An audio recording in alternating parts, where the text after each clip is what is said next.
Suicidio, accidente u homicidio. Las tres principales teorías sobre mi misteriosa muerte.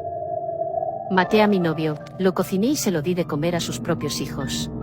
En 2023 recibí una noticia increíble, la oportunidad de explorar los restos del legendario Titanic. Era un sueño hecho realidad. Sobreviví a un accidente de avión que se produjo en la mañana de Nochebuena de 1971. Me mataron cuando tenía 5 meses de embarazo. Soy Emily Pegaro.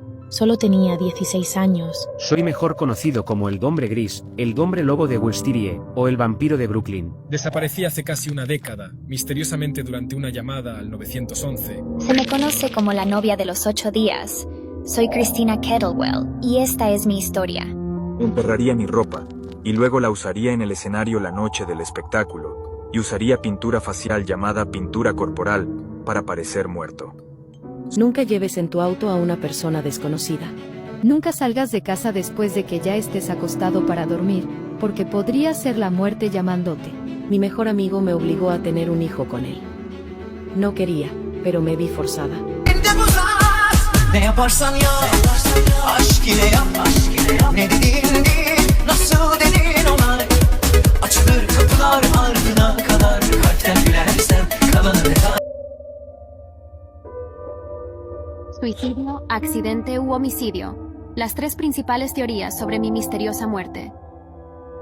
Soy Marilyn Monroe, y hoy les voy a contar sobre mi vida y mi repentina e inoportuna muerte. Desde que perdí la vida, en la madrugada del 4 de agosto de 1962, no han cesado los pensamientos sobre las posibles causas de mi muerte. Durante décadas se ha debatido sobre el suicidio, el asesinato, o si morí como resultado de un acto impensable. El anuncio de mi repentina muerte sorprendió y conmovió al mundo entero.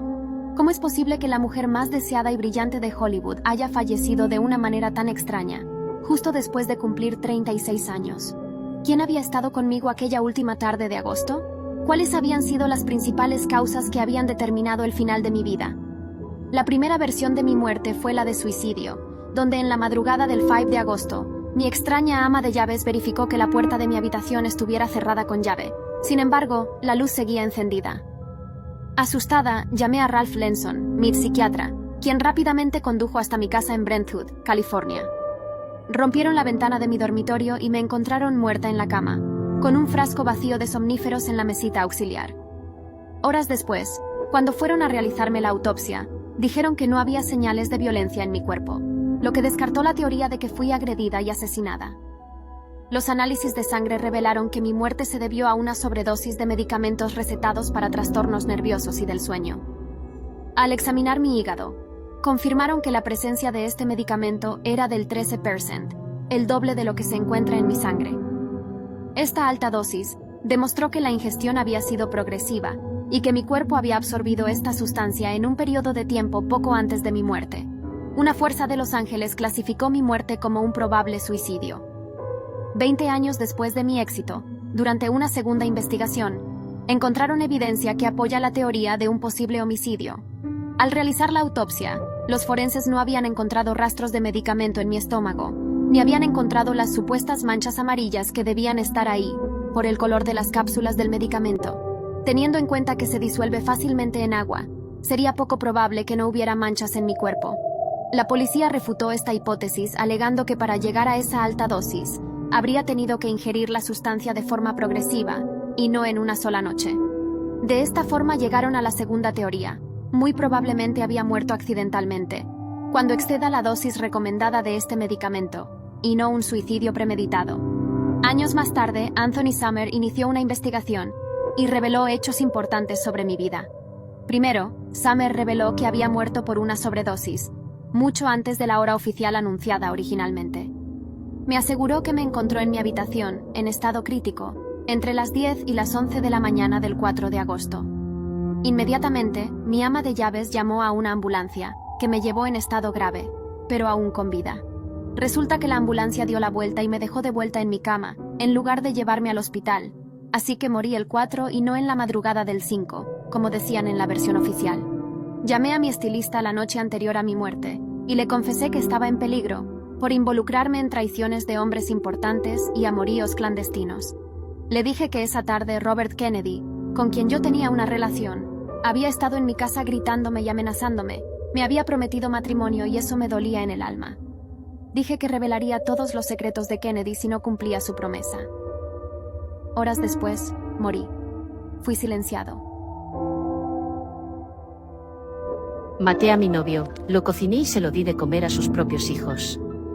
Mi nombre es Catherine Caballero. Nací el 24 de octubre de 1955 en Australia. Mi padre era un alcohólico abusivo, que abusó de mi madre toda su vida. Varios miembros de mi familia abusaron de mí hasta que cumplí 11 años. Nunca aprendí a leer ni a escribir. A los 16 años comencé a trabajar en un matadero, extrayendo órganos de animales. Era el trabajo de mis sueños, incluso colgué mi primer juego de cuchillos de carnicero sobre mi cama. En 1974 me casé con un alcohólico abusivo, David Kellett. Tuvimos un matrimonio turbulento durante 10 años. Cuando me enteré de su traición, traté de matar a mi hija de 2 meses tirándola a las vías del tren. Desafortunadamente el tren nunca llegó. Después de que David me dejó conocí a David Saunders, se mudó conmigo y mis 2 hijas. Todo iba bien hasta que luego de una pelea corté la garganta de su cachorro. Aún así él me perdonó e incluso tuvimos una hija, pero se alejó de mí cuando traté de matarlo con unas tijeras. Luego conocí a John Chillingworth, con quien tuve a mi primer hijo varón y estuvimos juntos durante 3 años, pero me dejó cuando descubrió que yo tenía una aventura con John Price, un hombre encantador que había conocido recientemente. En 1995, me mudé con John Price y su a 2 hijos mayores que me amaban. Él trabajaba como minero y ganaba suficiente dinero, pero cuando le pedí que se casara conmigo y se negó. No pude manejarlo, lo acusé de robar cosas de su empresa, e hice que lo despidieran. Él perdió el trabajo, que había mantenido durante 17 años, me echó de la casa, pero después de todo aún seguíamos saliendo. Durante una discusión traté de apuñalarme en el pecho. Después de eso, emitió una orden de alejamiento en mi contra para protegerme. Sus hijos. El 29 de febrero de 2000, John enviaría a sus hijos a dormir con amigos para que él estuviera solo en casa. Aproveché ese momento para llevar a cabo mi macabro plan. Esa noche, mientras John dormía, entré en su casa, tomé un cuchillo y lo apuñalé 37 veces. Intentó escapar pero fracasó. Rápidamente se desangró hasta morir. Arrastré su cuerpo de su cabeza y colgué pedazos de su carne de un gancho para carne en la sala de estar. Sus hijos regresarían pronto, así que decidí prepararles un plato exquisito. La carne de John se sirvió bañada en salsa gravy, acompañada de papas, calabaza, repollo y calabacín. Les serví a los hijos de John 2 platos de la carne de su padre. John era muy amigo de sus vecinos, quienes al ver su auto decidieron visitarlo. Pero al no obtener respuesta alertaron a la policía. La policía llegó antes de que los niños pudieran probar el platillo que les preparé. Me sentenciaron a cadena perpetua sin libertad condicional. En 2023 recibí una noticia increíble, la oportunidad de explorar los restos del legendario Titanic. Era un sueño hecho realidad. Me llamo Sazada Dawood, y esta es mi historia. Tengo 48 años, soy millonario y me fascina la trágica historia del poderoso barco que se hundió en las gélidas aguas del Atlántico. Tuve que desembolsar una fuerte suma para cumplir este sueño de infancia, pero no me importó. Estoy acostumbrado a tenerlo todo: poder, dinero y un poco de locura. Así que decidí llevar a mi mujer conmigo en esta aventura, pero mi hijo, Suleiman Dawood, le pidió a su madre que le cediera su asiento. Era el Día del Padre. Pensé que era una gran idea para una excursión de padre e hijo. No pensé en los riesgos, aunque era obligatorio firmar un descargo de responsabilidad sobre una posible muerte. Antes de entrar en el sumergible, estaba desbordado por la emoción. Dejé a un lado la razón, atraído por la idea de ser una de las pocas personas en el mundo en ver el Titanic en directo. Eran 3.800 metros de profundidad. La semana anterior, mi hijo, Suleiman, me dijo que tuviera miedo, porque había investigado sobre el tema. Sin embargo, decidimos entrar en el sumergible. El 18 de junio de 2023 a las 9 de la mañana, empezamos a descender hacia nuestra muerte, sin imaginar que allí estaría el final. El final de todos los proyectos, sueños y el final de la vida de mi hijo que solo tenía 19 años. Pasó 1 hora y 45 minutos, perdimos contacto con el barco de apoyo. Mi esposa Christine Dawood estaba arriba esperando nuestro regreso, que lamentablemente nunca ocurrió. No pudimos alcanzar el Titanic. Se produjo un fallo en el sumergible, lo que provocó una implosión. En realidad no fue dolorosa, pero sabíamos que era el final. Aproximadamente un minuto antes del catastrófico suceso, llamado implosión, según las estimaciones realizadas por José Luis Martín, ingeniero especialista en submarinos, su análisis reveló que percibimos la inminente implosión entre 48 y 71 segundos antes de que se produjera. Durante ese intervalo, Martín estimó que el sumergible se hundió verticalmente a unos 900 metros, completamente fuera de control, descendiendo como una piedra. El ingeniero también señaló que la fuerza a la que fuimos sometidos fue tan intensa que acabamos amontonados unos encima de otros en la parte delantera de la cápsula. Era como una escena de una película de terror. Nos aplastaron vivos, pero ya no había oxígeno debido a la enorme presión del agua. Todo ocurrió en cuestión de segundos. Estábamos comprimidos, así que a día de hoy no han encontrado los restos, porque todo se ha desenredado en las profundidades del océano. Sobreviví a un accidente de avión que se produjo en la mañana de Nochebuena de 1971. Iba a bordo del vuelo 508, de la compañía aérea peruana Lanza, junto con mi madre, María Koepke. Salimos de Lima con destino a Pucallpa y luego a Iquitos, 2 ciudades de la Amazonia peruana. En total, éramos 86 pasajeros, más los 6 miembros de la tripulación. Yo tenía 17 años y acompañaba a mi madre, una bióloga alemana. Nuestra familia había vivido en Perú durante muchos años, y yo había nacido y crecido allí junto a mis padres, que también eran biólogos. María tenía ganas de volver al Amazonas, donde vivíamos, hacia el 19 o 20 de diciembre. Sin embargo, yo quería asistir a la ceremonia de graduación de mi promoción, prevista para el día 23. Debido a la gran demanda de vuelos durante el periodo festivo, la mayoría de las opciones estaban completas, excepto el vuelo 508 de Lanza. Mi padre, Hans Koepke, insistió en que mi madre no volara con esa aerolínea, que ya había tenido problemas de seguridad en accidentes anteriores. Sin embargo, la mañana del 24 embarcamos en el vuelo 508, que tuvo un trágico desenlace. Durante una trayectoria sobre el vasto territorio de la Amazonia, el avión partió con una imponente nube cumulonimbus. Aunque el protocolo indicaba desviarse de la tormenta o realizar un aterrizaje seguro, se cree que los pilotos aceptaron para no retrasar más el viaje, que ya acumulaba 7 horas de retraso. Poco después de entrar en la densa nube, nos enfrentamos a intensas turbulencias. Los objetos de los compartimentos superiores cayeron desordenadamente y la desesperación se apoderó de todos a bordo. Los relámpagos alcanzaron el avión y al cabo de 10 minutos, pude ver luces en el motor izquierdo. Fue en ese momento cuando mi madre, María, se dirigió a mí con calma. «Este es el final, se acabó». Esas fueron sus últimas palabras, mientras el avión empezaba a entrar en caída libre. Solo recuerdo que todo se volvió negro a mi alrededor, escuchando únicamente el rugido de los motores mientras el avión caía en picado. De repente, el ruido cesó y me di cuenta de que estaba fuera del avión, pero seguía sujeta al asiento. Después de ese momento, no recuerdo nada del impacto, solo me desperté al día siguiente, 25 de diciembre. Llamé a mi madre, pero pronto me di cuenta de que estaba completamente sola en el denso bosque. Aunque oía los aviones que sobrevolaban en busca de restos, el bosque era tan impenetrable que era imposible encontrarme allí. A pesar de las dificultades, conseguí moverme aunque sufrí una fractura de vértebras, una rotura de ligamentos y cortes en las piernas. Gracias a las valiosas lecciones que mis padres biólogos me transmitieron durante nuestro tiempo juntos en el Amazonas, supe que era crucial mantener el pie y utilizarlo para tantear el terreno, evitando pisar serpientes. También, decidir seguir el curso de un arroyo que encontrara, sabiendo que los ríos a menudo albergan vida y reflejan la luz de la luna por la noche. Seguí el río durante varios días, y solo al cuarto encontré los cuerpos de 3 víctimas del accidente. Solo el 10º día encontré algún signo de civilización, una barca y una cabaña de leñadores. Por suerte encontré combustible de barco, que utilicé para eliminar los gusanos que infestaban mis heridas, otra lección que aprendí de mis padres. Al día siguiente llegaron los leñadores y se sorprendieron al verme. Una vez que les expliqué lo que había vivido, me llevaron en barco durante 7 horas hasta una comuna local, donde pude pedir ayuda. Me ingresaron en Pucallpa y por fin pude reunirme con mi padre. Por desgracia, el cuerpo de mi madre no se encontró hasta principios de enero. Fue una experiencia traumática y difícil, pero mi inspiración y las enseñanzas de mis padres fueron fundamentales para sobrevivir. Doy gracias cada día por haber encontrado la fuerza para superar aquel terrible momento y por haber sido encontrada por los leñadores, que se encargaron de rescatarme. El accidente aéreo marcó mi vida para siempre y guardo conmigo el recuerdo del valor y la resistencia de mi madre, que previó la situación con serenidad hasta el último momento.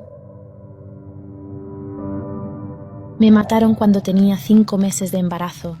Soy Emily Pegaro, solo tenía 16 años. Cuando lamentablemente mi vida fue brutalmente interrumpida, desaparecí el 23 de agosto de 2017. Salí de mi casa a las 8:30 am, ubicada en la ciudad de Cenoví, en la provincia de San Francisco de Macorís, en el noreste del país. Me acompañaba mi novio, Marlon Martínez, quien me iba a llevar a una clínica de obstetricia para recoger los resultados de unos exámenes. Fue entonces cuando comenzó la peor pesadilla de mi familia. Las cámaras de seguridad cercanas mostraron a Marlon saliendo de su apartamento con una maleta sospechosa ese día. Durante los registros, el padre y la madre de mi hijo grabaron un video rogándome que volviera a casa, pero pronto fueron arrestados. En esa mañana trágica, Marlon me asesinó y luego arrojó mi cuerpo por el puente Colón en Cenoví.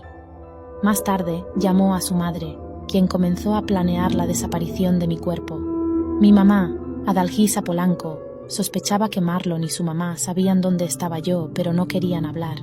Hasta les rogó que me devolvieran, pues yo estaba embarazada de 5 meses. Y él creía que Marlon me había llevado a abortar. El corazón de una madre nunca se equivoca. Ella tenía razón. El lunes 28, luego de mapear la geolocalización de mi teléfono, las autoridades allanaron el apartamento donde vivían Marlon y Marlene Martínez y encontraron un colchón y toallas ensangrentadas, lo que reforzó la hipótesis de que había tenido un aborto forzado. Kelvin Jiménez, un guardia de seguridad en la torre donde estaba ubicado el apartamento de Martínez, fue arrestado, pero previamente le dijo al canal de noticias NCDN que vio a Marlon mientras retiraba mi cuerpo. Marlene Martínez, madre de Marlon y empleada de la Dirección General de Pasaportes, se entregó a las autoridades diciendo: «Me porté como una madre». El día 30, Marlon confesó haberme quitado la vida. Luego, finalmente, el 31, mi cuerpo fue encontrado dentro de una maleta. Los exámenes encontraron que mi útero había sido perforado y mi cráneo había sido aplastado. Marlon fue sentenciado a 30 años de prisión y su madre sentenciada a solo 5 años. En el futuro esa sentencia se redujo a 2 años y ella ya está libre. Mi caso conmocionó al país y abrió un debate sobre el alto número de feminicidios. La población no se conformó con tan leve pena frente a un crimen cruel y bárbaro. Soy mejor conocido como el Hombre Gris, el Hombre Lobo de Wall Street o el Vampiro de Brooklyn, el Mon Maniac de Boogeyman. Mi nombre es Albert Fish. Nací en Washington en 1870. Mi padre era 43 años mayor que mi madre, y varios miembros de mi familia padecían enfermedades mentales, incluido un tío obsesionado con la religión. Cuando tenía 5 años, mi padre tuvo un infarto y mi madre me dejó en un hogar de acogida. Era un lugar donde sufría abusos frecuentes. Curiosamente, descubrí que disfrutaba del dolor físico e incluso tenía erecciones cuando me lastimaba, lo que influyó en mi interés por el sadomasoquismo. Afortunadamente, mi madre me sacó de la crianza temporal cuando encontró trabajo cuando yo tenía 7 años. A los 9 años, me caí de un cerezo y sufrí una lesión grave en la cabeza. Este incidente me dio dolores de cabeza y algunos problemas mentales menores comunes entre los asesinos en serie durante la infancia. Cuando tenía 12 años, entré en una relación homosexual con un telegrafista que me incitaba a beber orina y coprofagia. Empecé a visitar los baños públicos donde veía a los niños desvestirse, y estos se convirtieron en el foco de atención de muchos de mis fines de semana. En 1898, mi madre arregló mi matrimonio con una mujer 14 años menor que yo. Tuvimos 6 hijos juntos: Albert, Anna, Gertrude, Eugene, John y Henry Fish. Un año después, con 29 años, nos mudamos a Nueva York, donde comencé a involucrarme en relaciones homosexuales sadomasoquistas. Fue allí donde comencé a violar niños y a participar en actividades extrañas. A pesar de trabajar como pintor, seguí abusando de niños, la mayoría de ellos menores de 6 años. Un día, Uno de mis amantes me llevó a un museo de cera y quedé fascinado con la representación de un pene. Esta fascinación eventualmente se convirtió en un interés morboso por la castración. Durante una reunión con un discapacitado mental, traté de castrarlo, pero se asustó y logró escapar. En 1903, fui arrestado por malversación de fondos y cumplí mi condena en la penitenciaría de Sing Sing, donde tuve relaciones sexuales con otros reclusos. Mi esposa me dejó por John Straube. Después de eso, comencé a escuchar voces. Una vez me envolví en una alfombra, alegando que estaba siguiendo las instrucciones del apóstol Juan. En esa época, desarrollé una fuerte necesidad de masoquismo. Tomaba bolas de algodón, las mojaba en alcohol y las prendía a fuego dentro de mi ano. También comencé a golpearme con una pala y a insertar agujas en mi cuerpo entre el recto y el escroto. Inicialmente, los quitaba, pero luego comencé a empujarlos tan profundamente que no podía recuperarlos. Las radiografías posteriores revelaron 27 agujas en mi área pélvica. A los 55 años empecé a tener alucinaciones y delirios. Yo creía que Dios me mandaba torturar y castrar a los niños. Los médicos me diagnosticaron psicosis religiosa y en 1910 me embarqué en una ola de asesinatos. Ataqué a Thomas Bedden en Wilmington, Delaware. Más tarde, apuñalé a un niño mentalmente discapacitado en Georgetown, Washington. Mis víctimas favoritas eran los niños con enfermedades mentales o los afroamericanos, ya que creía que no serían buscados con tanta diligencia. Alrededor de 1920, mientras viajaba por 23 estados pintando casas, vi esta como la oportunidad perfecta para cometer mis atrocidades contra los niños. A menudo leo la Biblia y afirmo que la voz de Dios me ordenó matar. En julio de 1924, encontré a Beatrice Kill, de 8 años, jugando sola en la granja de sus padres. Le ofrecí dinero para que me ayudara a buscar ruibarbo en los campos cercanos. Beatrice casi se fue conmigo, pero su madre me asustó. Regresé a la granja y traté de dormir en el granero, pero el padre de Beatrice me encontró y tuve que irme. Meses después, Edward Bad colocó un anuncio en la edición dominical del New York World: joven, busca un puesto en el país. 3 días después, visité a la familia Bad en Manhattan bajo el seudónimo de Frank Howard, haciéndome pasar por un granjero de Farmingdale, Nueva York. Mi verdadera intención era conocer a Grace, la hermana de 10 años de Edward. Le prometí a Edward un trabajo y le aseguré que enviaría por él dentro de unos días. Durante mi segunda visita, convencí a los padres de Edward, Delia Flanagan y Albert Buddy, para que permitieran que Grace me acompañara a una fiesta de cumpleaños en la casa de mi hermana esa tarde. Desafortunadamente, Grace se fue conmigo y nunca regresó.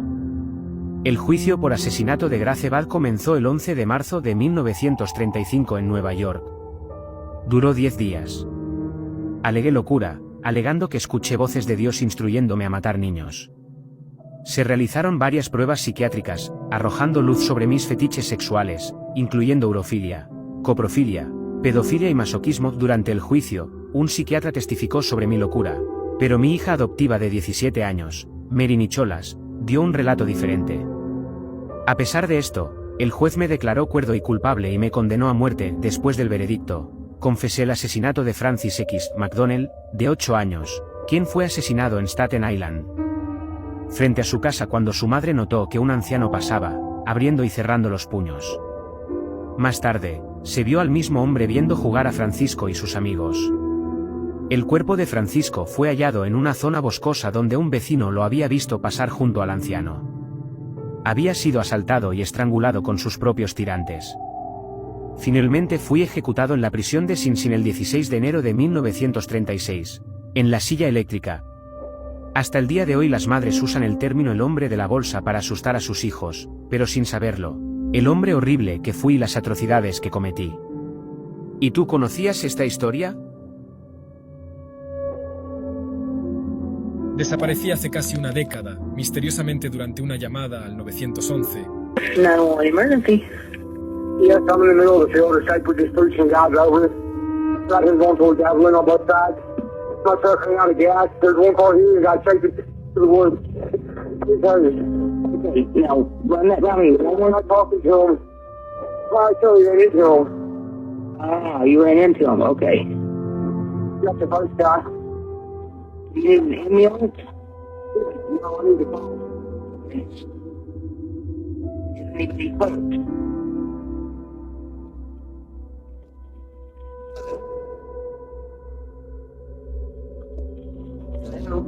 El 9 de agosto de 2013. Soy Brandon Lawson.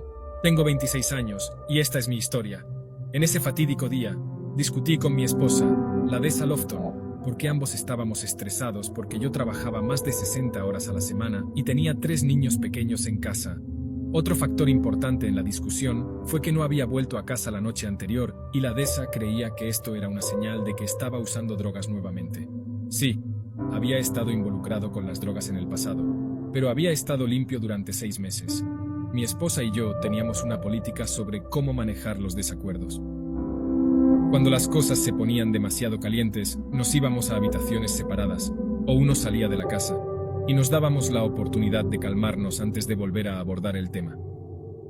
Así que llamé a mi papá como a las 11:30 p.m. Le conté lo que había pasado y le dije que quería ir a su casa.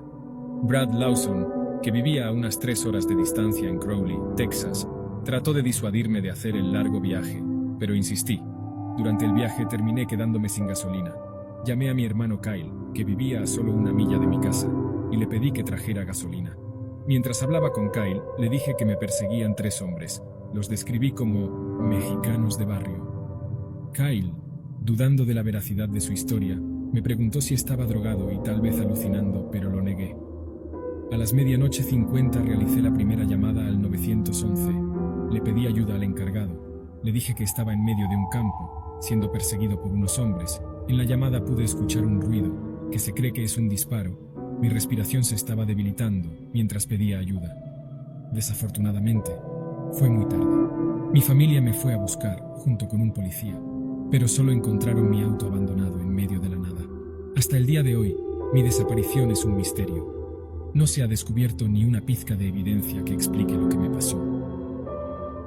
El 4 de febrero de 2022, mi familia anunció que un grupo de búsqueda había encontrado lo que creían que era mi ropa cerca de mi última ubicación conocida.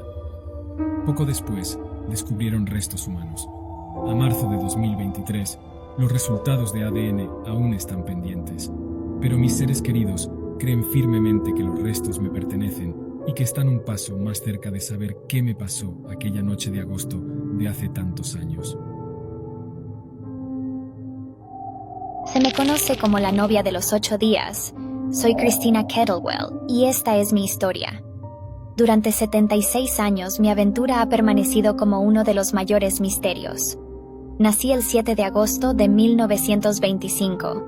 A la edad de 22 años decidí casarme con Jack Kettlewell. En contra de los deseos de mi familia, ellos no aprobaban nuestra relación porque pensaban que era extraña.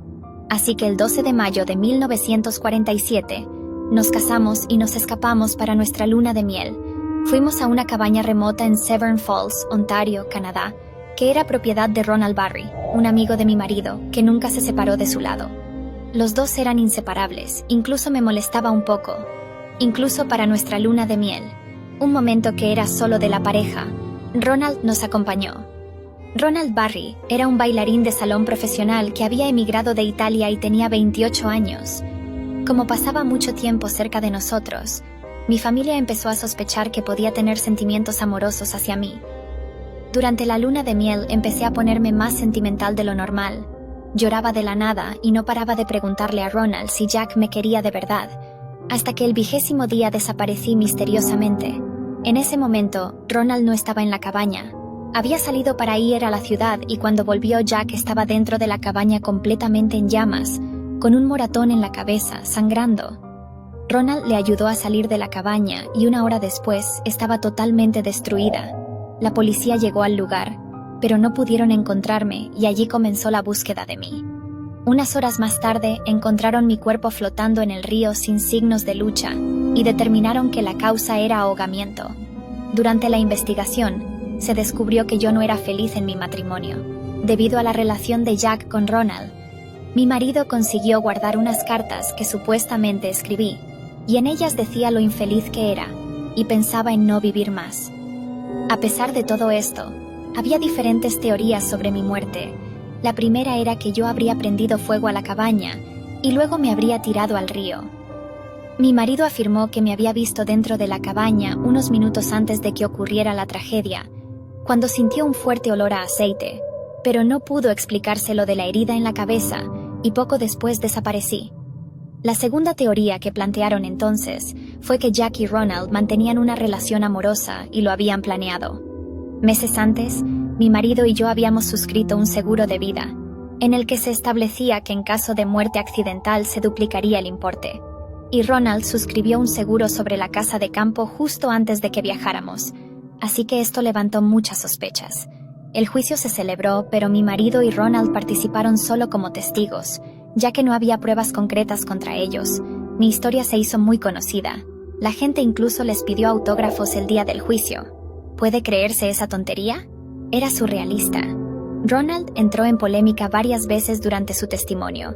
Incluso confirmó que había tenido una aventura con Jack, pero luego lo negó y dijo que lo había dicho presionado por los investigadores. El hecho de que hubieran contratado este seguro de vida y cabaña justo antes de que ocurriera todo, hizo que la situación fuera aún más extraña.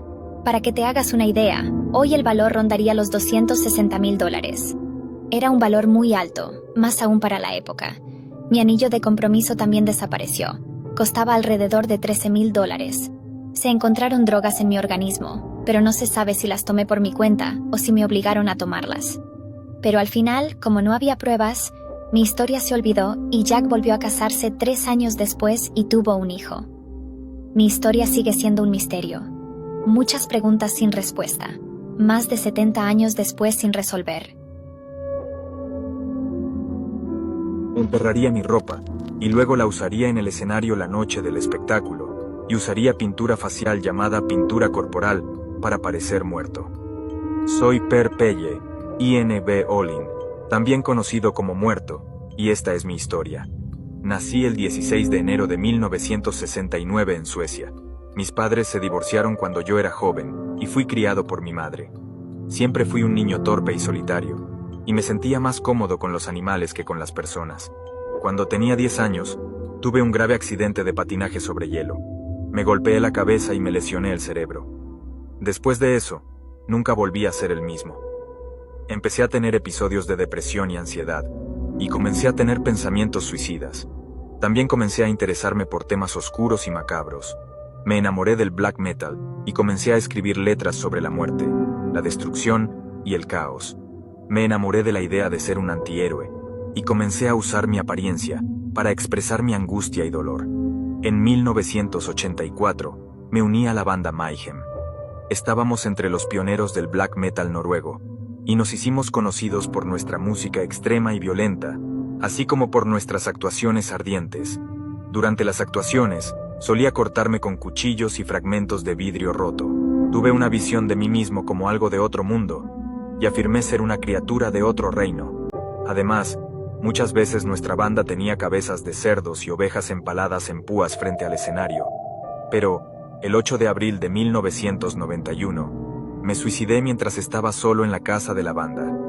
Euronymous, que también era miembro de la banda, me encontró con las muñecas y la garganta cortadas y un tiro de escopeta en la cabeza.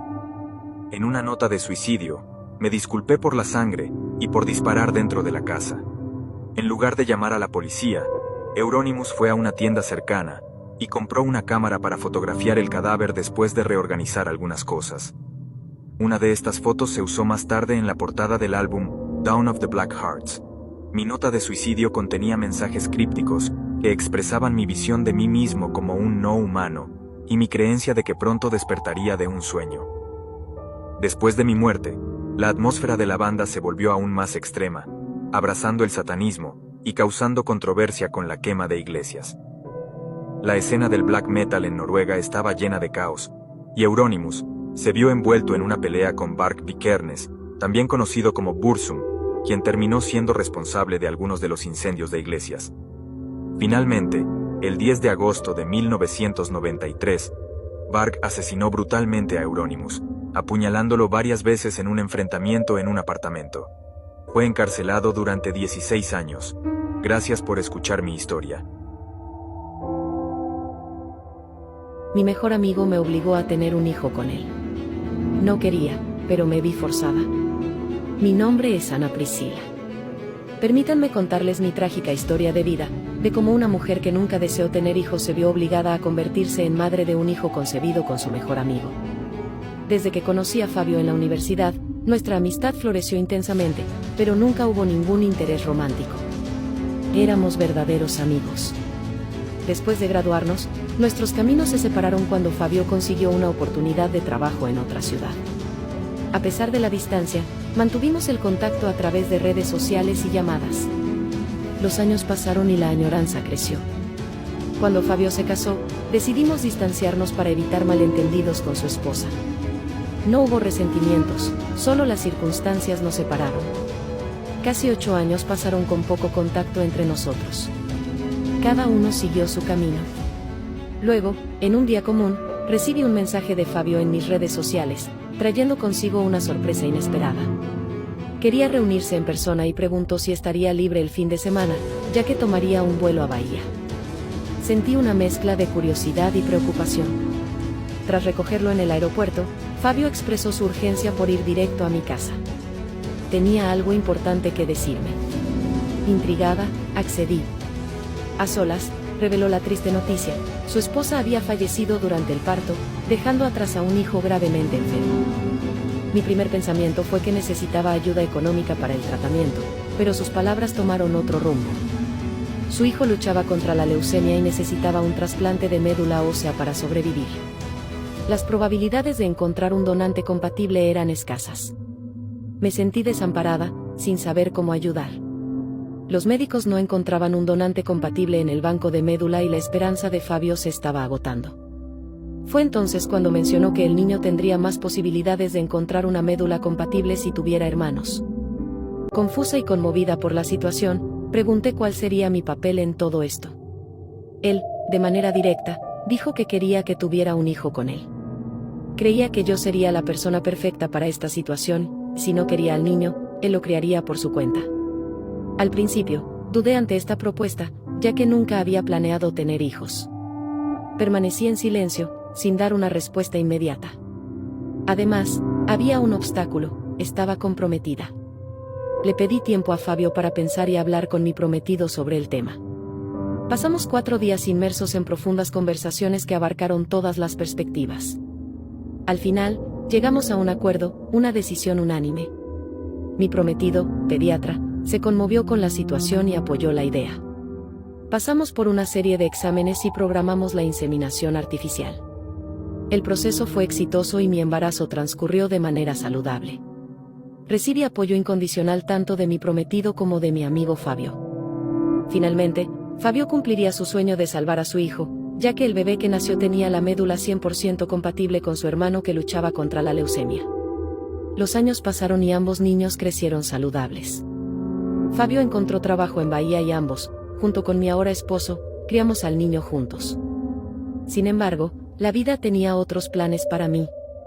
Tras años conviviendo con dolor renal y múltiples tratamientos, me diagnosticaron insuficiencia renal aguda y fui hospitalizada de urgencia, ya que mi vida estaba en peligro. Mis riñones estaban a punto de fallar. Mis seres queridos se unieron para ayudarme, incluyendo a mi esposo y a Fabio. Se realizaron numerosos exámenes para encontrar un donante compatible que pudiera salvar mi vida. Lamentablemente, ninguno de los familiares era compatible.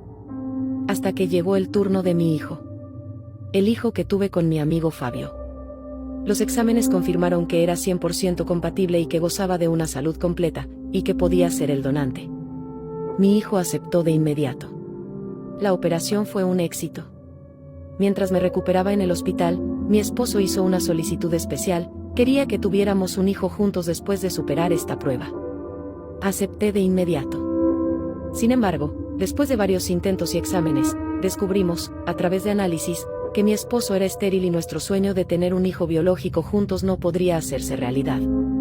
Inicialmente, la tristeza nos embargó, pero pronto él comprendió que ya teníamos un hijo juntos, un hijo que salvó la vida de su hermano y de su madre, convirtiéndose en un regalo de Dios. Esta no es solo mi historia, sino la historia de mi hijo Ruan y sus 2 padres. Un joven cuyo destino fue trazado por algo más grande que nosotros. Nunca lleves en tu auto a una persona desconocida. Yo, Celia de 42 años, estaba viajando en coche para un trabajo fuera de la ciudad. Me detuve en una estación de servicio popular y concurrida para llenar el tanque del coche, estirar las piernas, usar el baño y comprar algo para comer.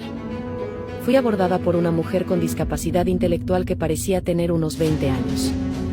Estaba buscando un aventón hacia una ciudad un poco más adelante. La persona que la había traído la dejó abandonada mientras ella estaba en el baño. Estaba un poco molesta.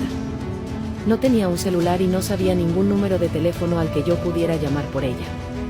Hablé con los empleados de la tienda y me dijeron que llevaba una hora buscando un aventón porque dijo que sus amigos la dejaron mientras ella estaba en el baño. Entonces, tomé la decisión de hacer algo que nunca había hecho antes, ofrecerle un aventón a un desconocido. Yo no iba a la ciudad donde ella quería ir, pero me dirigía en esa dirección y le dije que la podía dejar en el supermercado en la próxima ciudad, donde yo tendría que tomar un desvío para llegar a mi destino. El supermercado siempre estaba lleno de gente y era muy probable que le resultara más fácil conseguir un aventón hacia donde quería ir. Además, estaría a 5 kilómetros de distancia de su destino en lugar de 25 kilómetros, y le sería más fácil caminar esa distancia si fuera necesario. Eso le pareció bien y partimos. Desde el principio, noté que una camioneta nos seguía. Aceleré para ver si la camioneta también aceleraría, pero siguió a la misma velocidad. Mientras tanto, la mujer quería jugar con mi celular. Le dije que no era un juguete, que era para el trabajo, y lo aparté de su alcance.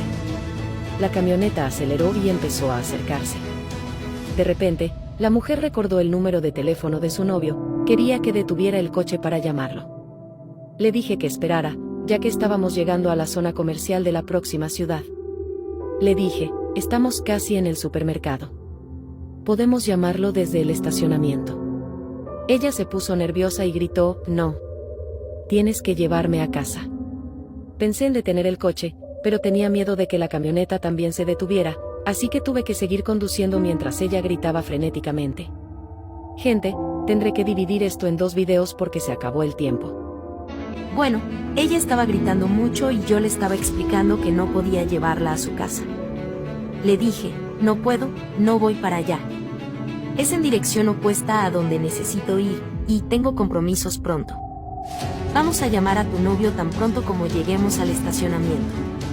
Ella se puso más molesta y frustrada. Con todo ese ruido, olvidé mirar por el retrovisor y cuando me acordé, la vi acercándose cada vez más. Finalmente llegamos al estacionamiento de la tienda de abarrotes y estaba lleno. Estacioné frente a la tienda y le pedí el número de teléfono de su novio. Ella ya no podía recordar el número. Ella no quería salir del carro, estaba discutiendo conmigo, y entonces la camioneta entró al estacionamiento. Por suerte, vi que el coche del alguacil también llegaba al estacionamiento. Hice una señal de que necesitaba hablar con él. Se acercó y me preguntó qué estaba pasando. Le conté dónde encontré a la mujer y cómo se negaba a salir de mi coche, y susurré que la camioneta nos había estado siguiendo durante todo nuestro trayecto. El alguacil le dijo a la mujer, te trajo donde pediste. Es hora de salir del carro ahora. Ella salió del coche lentamente y le pedí una vez más el número de teléfono de su novio, pero ella dijo, estás loca. No tengo novio. Ah, mira, aquí están mis amigos y señaló la maldita camioneta. El alguacil y yo nos miramos y él dijo, dame tu información de contacto, puedo retrasarlos unos 20 minutos mientras verifico su licencia y registro, y los regaño por abandonar a un adulto con necesidades especiales. Sal de aquí y luego me aseguraré de que hayas llegado bien a tu destino. Y no des más aventens a desconocidos. Me fui de allí y continué hacia mi destino. El alguacil me llamó para asegurarse de que había llegado bien y me dijo que estaban vigilando la camioneta y al propietario. También me dijo que se había comunicado con un colega del departamento de alguaciles en la ciudad donde estaba trabajando, y que él me contactaría en 1 o 2 días. Mientras estuve allí trabajando, hablé con 2 alguaciles y un detective sobre la mujer y la camioneta. Nadie me dijo nada sobre ellos, pero los alguaciles estaban muy interesados y la situación se volvía cada vez más extraña. Y para mi pesadilla, entendí la preocupación del alguacil cuando un día encendí la televisión y vi un reportaje sobre esa mujer y su banda robando y matando personas en las carreteras. Así que, mujer buscando aventón en la parada de viaje, Espero que nunca nos volvamos a encontrar. Nunca salgas de casa después de que ya estés acostado para dormir, porque podría ser la muerte llamándote. Mi nombre es Julia María, soy una joven de 18 años. Permíteme contarte esta triste historia. Era un sábado por la noche, en el año 2006. Como había salido durante varios fines de semana consecutivos, decidí tomarme un fin de semana para quedarme en casa y descansar. Después de hacer mis quehaceres, decidí acostarme en mi cama para esperar el sueño y dormir, casi quedándome dormida. Recibí una llamada de una amiga en la que me hizo una invitación para salir. Ya era bastante tarde, casi a medianoche. Al principio dije que no iría, pero ella empezó a insistir mucho para que fuera con ella, ya que era una fiesta improvisada que iba a tener lugar en casa de un amigo en común. En consideración a nuestra amistad, decidí ir. Así que me levanté de la cama y empecé a arreglarme. Al escuchar el ruido del secador de cabello, mi madre apareció en la habitación, donde me preguntó por qué me estaba arreglando. Entonces le dije que iba a una fiesta con Julia. Preocupada por la hora a la que estaba saliendo de casa, mi madre me pidió, por favor, que no fuera y explicó que después de acostarnos a dormir no deberíamos salir de casa para cosas triviales, solo si es algo muy urgente. Como siempre fui muy rebelde, dije que iría, sabiendo que mi amiga estaba por llegar. Me arreglé en menos de 25 minutos. Poco después, mi amiga me envió un mensaje diciendo que en pocos minutos estaría pasando por mi casa. En menos de 3 minutos, escuché el claxon de un coche frente a la casa y una voz masculina llamando mi nombre. Imaginé que era mi amiga con mis amigos y que ya habían llegado.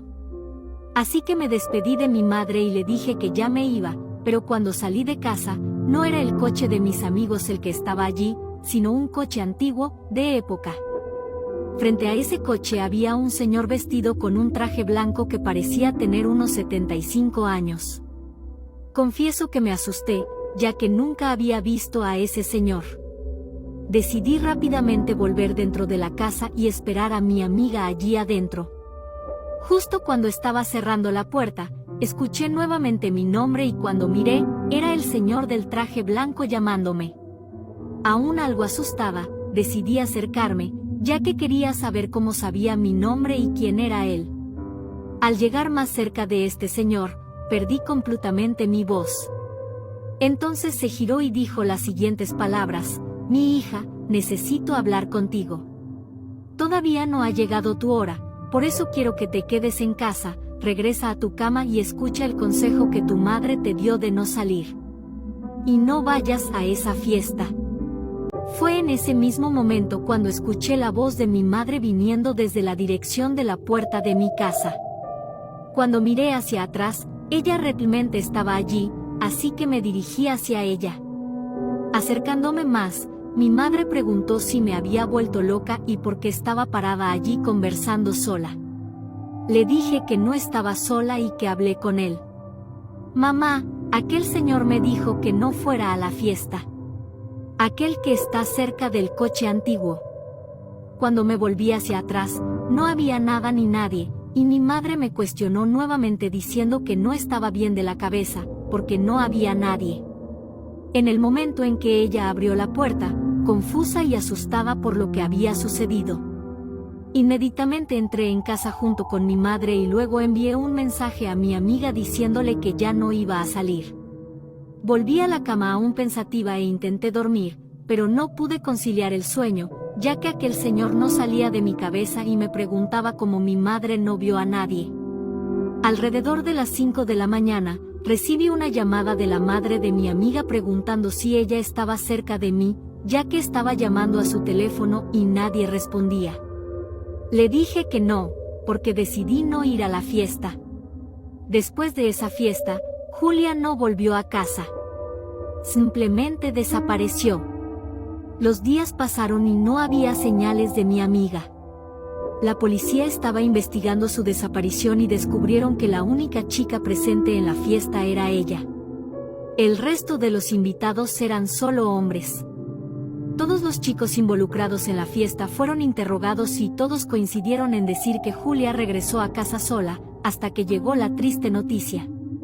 Un pescador en su rutina de pesca acababa de encontrar el cuerpo de una joven en las orillas de una playa. Lamentablemente, era el cuerpo de mi amiga Julia. Después de que el cuerpo de Julia fuera sometido a peritaje, los informes técnicos indicaron que fue abusada por al menos 8 chicos y luego fue estrangulada y arrojada al mar. Creo que si hubiera estado con ella, lo mismo me habría sucedido a mí, pero por alguna razón, aquel anciano de traje blanco vino a detenerme y salvarme de ir a esa fiesta. Hoy en día, siempre que tengo la oportunidad, cuento mi historia y lo que presencié. A los más jóvenes, les digo siempre que respeten a sus madres y que nunca salgan de casa después de haberse acostado para dormir.